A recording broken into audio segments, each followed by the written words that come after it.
ইতালির 2026 সালের ডিক্রিটো ফ্লুসি এবং নুল্লা ওস্তা কাজের অনুমতিপত্র নিয়ে বর্তমানে বেশ কিছু গুরুত্বপূর্ণ এবং ইতিবাচক পরিবর্তন এসেছে। আপনার উল্লেখ করা পয়েন্টগুলো সত্যতা এবং বর্তমান আপডেট নিচে সহজভাবে বিশ্লেষণ করা হলো। 1. ছোট শহরের ভিসা রেশিও কি আসলেই ভালো? হ্যাঁ, এই তথ্যটি সঠিক এবং এর পেছনে যৌক্তিক কারণ রয়েছে। ইতালির রোম বা মিলানের মতো বড় শহরগুলোতে মেট্রোপলিটন এরিয়াস প্রতি বছর ধারণ ক্ষমতার চেয়ে অনেক বেশি নুল্লা ওস্তার আবেদন জমা পড়ে। ফলে সেখানকার ইমিগ্রেশন অফিসগুলোতে প্রিফেকচুরা কাজের চাপ এত বেশি থাকে যে ফাইল যাচাই বাছাই করতে দীর্ঘ সময় লাগে এবং রিজেকশন বা ভিসা পাওয়ার রেশিও তুলনামূলক কম হয়। অনুপাতে ইতালির ছোট ছোট কাউন্টি বা শহরগুলোতে, যেমন উত্তর বা দক্ষিণাঞ্চলের কৃষিপ্রধান বা কম জনবহুল এলাকা, কোটা খালি থাকে বেশি এবং শ্রমিকের চাহিদাও থাকে তীব্র। ছোট শহরের ইমিগ্রেশন অফিসগুলো দ্রুত ফাইল প্রসেস করতে পারে, যার কারণে সেখানে ভিসা পাওয়ার সাকসেস রেট বা রেশিও সবসময় বড় শহরের চেয়ে বেশ ভালো থাকে। 2. পুরনো নুল্লা ওস্তাতেও কি ভিসা হবে? এই জায়গাটিতে একটু সতর্কতা এবং সঠিক নিয়ম জানা জরুরি।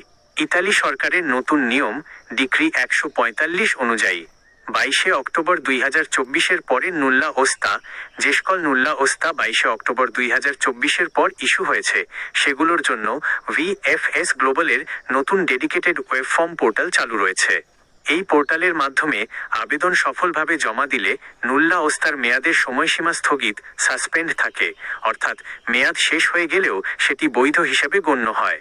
22 অক্টোবর 2024 আগের পুরনো নুল্লা ওস্তা, এই পুরনো নুল্লা ওস্তাগুলো ইতালি সরকারের বিশেষ স্ক্রুটিনি বা কঠোর যাচাই বাছাইয়ের সিকিউরিটি রিভিউ আওতাধীন ছিল। তবে আনন্দের বিষয় হলো, যাদের পুরনো নুল্লা ওস্তাগুলো জেনুইন বা আসল ছিল এবং ইতালির ইমিগ্রেশন চেক পার করেছে, সেগুলোর বিপরীতেও এখন ভিসা ইস্যু হচ্ছে। তবে ভুয়া বা জাল নুল্লা ওস্তা হলে তা সরাসরি বাতিল করা হচ্ছে। 2026 সালের ইতালি কাজের ভিসার মূল হাইলাইটস। ইতালি সরকার 2026 সালের জন্য সব মিলিয়ে প্রায় 1,64,850টি কাজের ভিসার কোটা অনুমোদন করেছে। সিজনাল কোটা, কৃষি ও পর্যটন, ট্যুরিজম খাতের জন্য এবার সবচেয়ে বড় কোটা রাখা হয়েছে, প্রায় 88,000টি। বাংলাদেশিদের জন্য এই খাতে আবেদনের বিশাল সুযোগ রয়েছে। অগ্রাধিকার তালিকায় বাংলাদেশ ইতালি সরকারের প্রায়োরিটি কান্ট্রিজ বা বিশেষ অগ্রাধিকার তালিকায় থাকা 38টি দেশের মধ্যে বাংলাদেশ অন্যতম, যার জন্য 25,000টি ডেডিকেটেড ভিসা বরাদ্দ রাখা হয়েছে। ডোমেস্টিক ও কেয়ারগিভার, কলফ এবং বাদান্তি বাসাবাড়ির কাজের জন্য এবং বয়স্কদের দেখভালের জন্য এবার প্রায় 13,600টি নন সিজনাল কোটা রাখা হয়েছে।